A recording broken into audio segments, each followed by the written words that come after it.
Akashvani presents Morning News.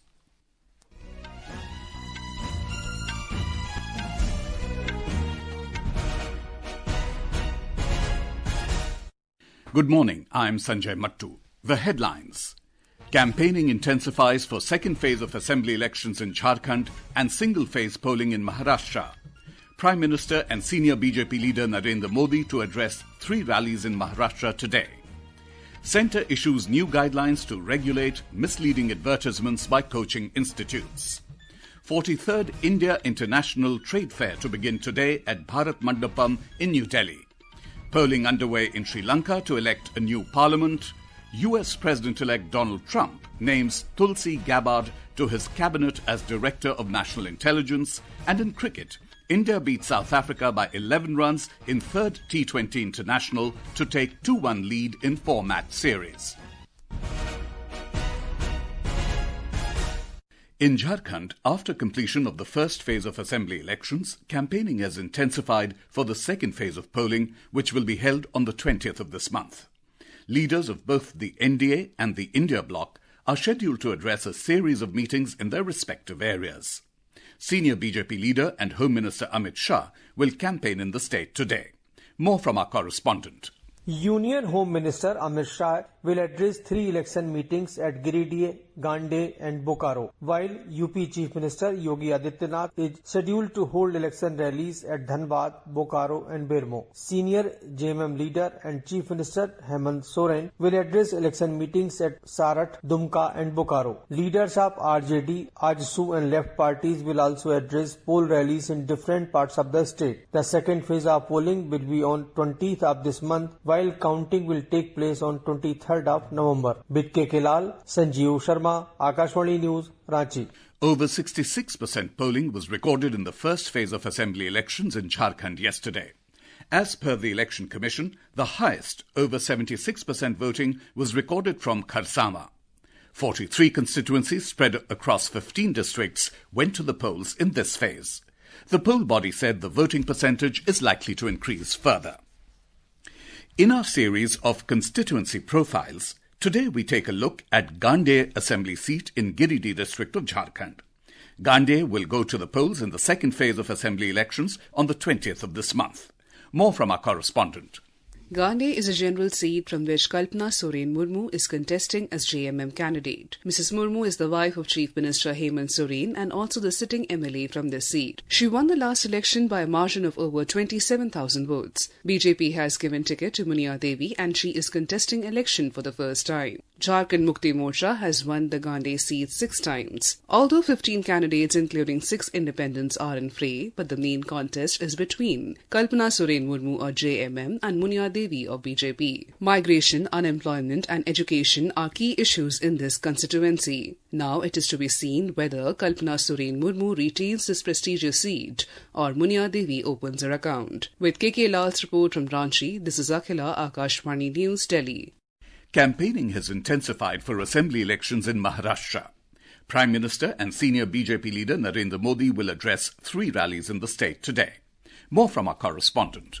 Prime Minister and Senior BJP leader Narendra Modi is going to address rallies in Chhatrapati Sambhajinagar and Panvel today. Mr. Modi is going to address a rally at the Chhatrapati Shivaji Park in Mumbai, and it is expected that all prominent leaders of the Mahayuti alliance will be present at the rally. Union Minister Nitin Gadkari will address public meetings in Dharashiv, Solapur and Sangli. On the other hand, leader of opposition in Lok Sabha and Congress leader Rahul Gandhi will be campaigning in Nandurbar and Nanded today. Congress President Mallikarjun Kharge will be campaigning in Igatpuri and Pune. NCP SP Chief Sharad Pawar is going to campaign in different constituencies in Pune. Shiv Sena UBT Chief Uddhav Thackeray is scheduled to campaign in Chhatrapati Sambhajinagar and Ahilyanagar. Shiv Sena UBT leader Aditya Thackeray will be campaigning in Raigad. Prarthana, Akashvani News, Mumbai.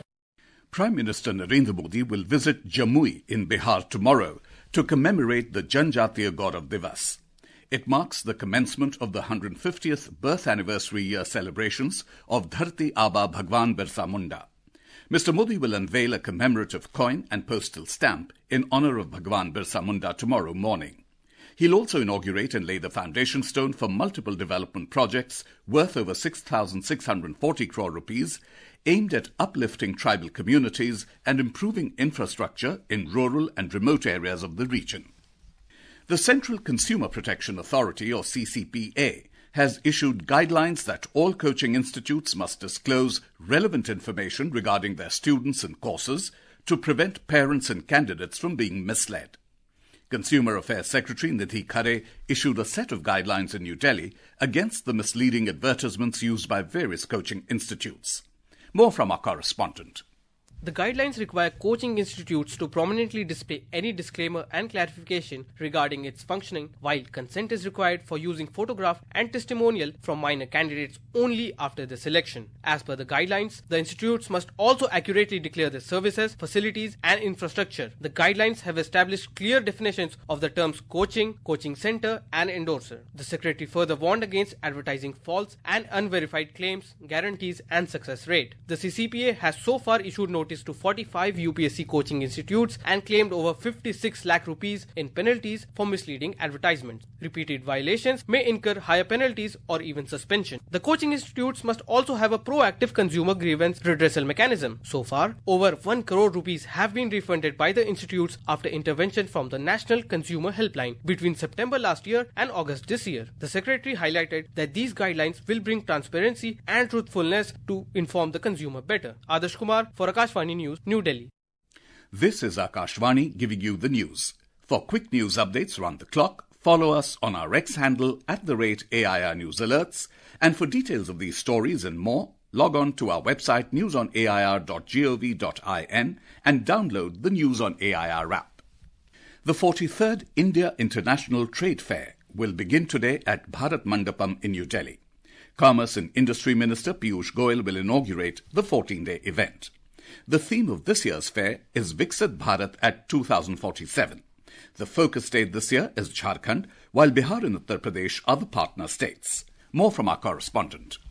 This year, 11 countries including China, Egypt, Iran, South Korea, Thailand, Turkey and UAE are participating in the international fair. The first 5 days of the fair till 18th November will be open for business trade. Thereafter, it will be open to the general public till the 27th of November. Talking to Akashvani News, ITPO GM Coordination, Shankara Nandabharti, talked about the highlights of this year's fair and available facilities for the visitors at the fair. The ticket prices for adults are priced at 80 rupees and 40 rupees for children in normal days, while ticket prices have been fixed 150 rupees for adults and 60 rupees for children on weekends and holidays. For the business category, the ticket price is 500 rupees for adults and 200 rupees for children. Besides, the entry will be free for senior citizens and specially abled on both business and non-business days. Tickets may be purchased online or offline through ITPO's official website, DMRC app and selected 55 stations of Delhi Metro. Visitors can enter the fair from gate numbers 3, 5, 6 and 10 of Bharat Mandapam from 10 in the morning to 7:30 in the evening. With Rahisuddin Rihan, Bhanu Pratap Singh, Akashvani News, Delhi. In Jammu and Kashmir, the 10-day annual Jiri Mela, which is celebrated at Jiri village on the outskirts of Jammu city, will begin today. A report.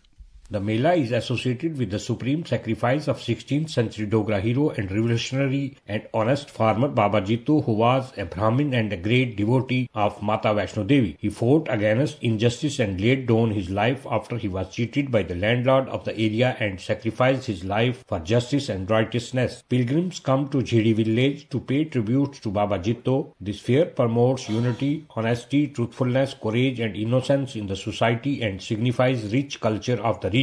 Gulshan Rana for Akashvani News from Jammu. Voting is underway in Sri Lanka to elect a new parliament. Voting, which commenced at 7 a.m., will end at 4 p.m. local time. A total of 8,800 candidates are in the fray for 225 seats. More from our correspondent.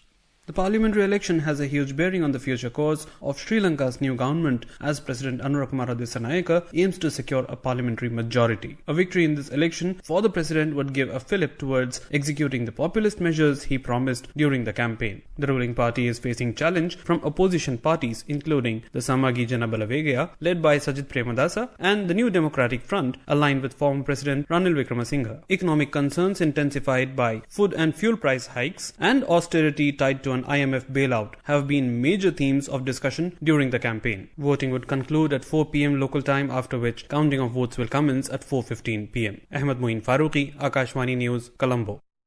US President-elect Donald Trump has named a former Democrat, Tulsi Gabbard, to his cabinet as Director of National Intelligence.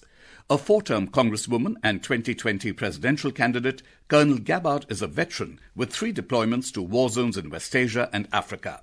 She recently moved from being a Democrat to a Republican member. Mr. Trump also nominated Congressman Matt Gaetz to be the Attorney General of the United States. The US President-elect has also announced the appointment of Senator Marco Rubio as Secretary of State. In men's cricket, India defeated South Africa by 11 runs in the third T20 International to take a 2-1 lead in the 4-match series at Supersport Park in Centurion last night. We have a report.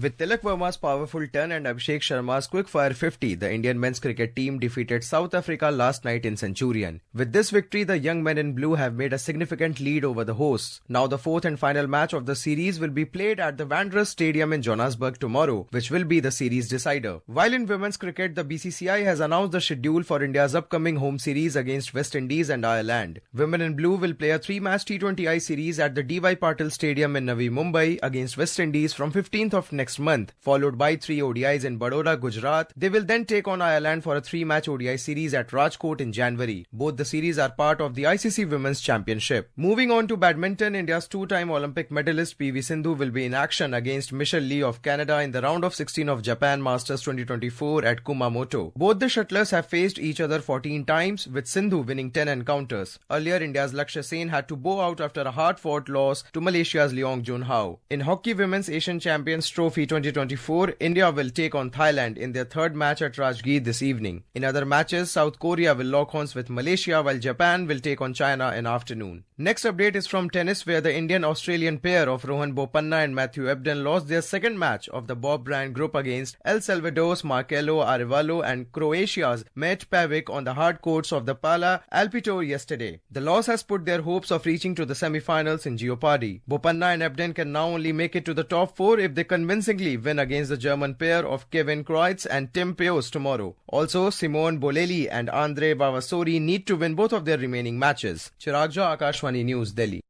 World Diabetes Day is being observed today with the aim of raising awareness about diabetes, a significant public health challenge impacting millions worldwide. Every year, this day is observed to highlight the urgent need for comprehensive action in diabetes prevention, early diagnosis, effective management, and equitable access to care. And now for a look at today's newspapers, it's over to Nina Matthew. Thank you, Sanjay. The Supreme Court's order restraining the use of bulldozers by states to demolish unauthorized constructions is the top headline in most papers. The Tribune quotes the top court as saying, bulldozer justice unlawful, can't raise even criminals' property illegally.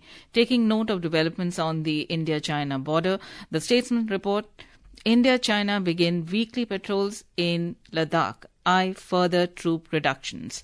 On the Supreme Court's directions to the Ajit Pawar-led NCP, the Times of India quotes the Apex Court as saying, don't use Sharad Pawar photo, stand up on by your feet. Today is World Diabetes Day, and the Hindustan Times has put out some worrying figures.